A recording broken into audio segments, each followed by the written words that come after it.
छत्रपती संभाजीनगर येथील आडगाव बुद्रुकचे झेडपी सर्कलचे उमेदवार काँग्रेसचे उमेदवार अशोक नामदे यांची आपण चर्चा करणार आहोत. तर सर, कशी तुम्हाला निवडणूक कशी जाणार आहे? निवडणूक माझ्यासाठी काही अवघड नाही, कारण की ह्या मतदारसंघात सतत 7 वर्षांना गरज माझ्या जनतेशी नाळ आहे. प्रत्येक सुखादुःखात जनतेच्या सोबत आहे.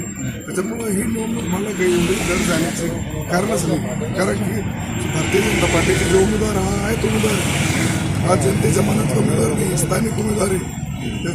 स्थानिक उमेदवार त्या उमेदवाराचं मतदारसंघात गावसुद्धा नाही, कारण की त्या उमेदवार आहेत उमेदवार म्हणून लोक त्यांना पसंत करत नाही. राहिला दुसरा उद्धव शिंदे सेनेचा जो उमेदवार आहे तो जनतेच्या संपर्कात नाही, कुठल्या सुखादुःखाच्या लोकांच्या ह्याच्यात नाही.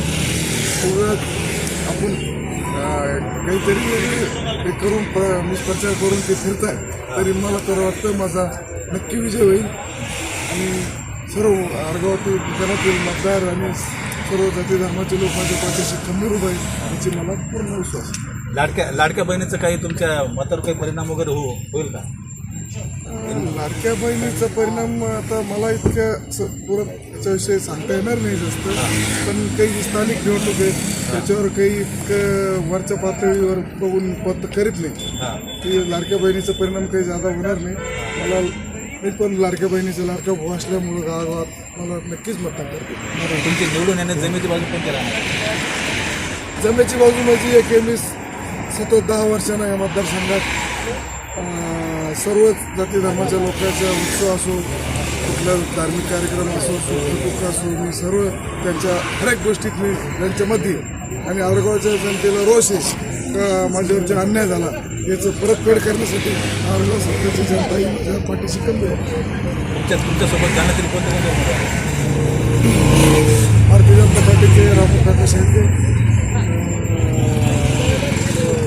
शिंदे गटाचे विजू भाऊ बोरके, अजून राष्ट्रवादीचे अतुल गवंडे आणि अजून अपक्ष उमेदवार आहेत. अजून तुमच्यासोबत जाण्याचे कोण उमेदवार? काँग्रेसचे उमेदवार ज्योती जगदीश डवले, उमर खुर्शीद शेख. शिवसेनेचे युवा नेते आनंद भालेकर, आपण यांची चर्चा करणार आहोत की ही निवडणूक झेडपीची निवडणूक त्यांना कशी जाणार आहे आणि विजयासाठी त्यांनी कोणते उपक्रम राबवले आहेत. आज या ठिकाणी महाविकास आघाडीचे शिवसेना, काँग्रेस, वंचित बहुजन आघाडीचे उमेदवार अशोक नामदे यांचा प्रचार दौरा चालू आहे. प्रचार दौरा चालू असताना महाविकास आघाडी एकत्रित बनल्या की हे सर्वात मोठा आमच्या ठिकाणचे.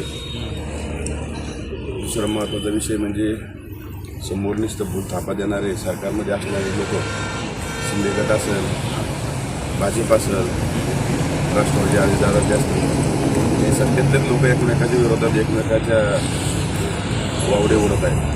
त्याच्यामुळं आमचे उमेदवार सेफ आहे आणि या ठिकाणी आम्ही एकत्रित असल्यामुळं आमचे विजय निश्चित आहे. तुमची निवडून येण्याची जमेची बाजू कोणती? आमच्यासोबत 18 पगार जाती आहे.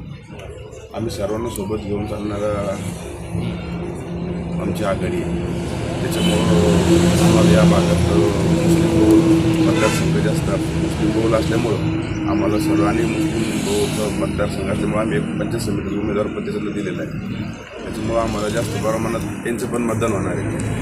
त्याच्यानंतर अशोकरावांचा संपर्क वाड्या वस्तीमध्ये कायम असल्यामुळं तांड्यातवर सुखदुःखात मागील 8-10 वर्षापासून ते लोकांच्या संपर्कात आहेत.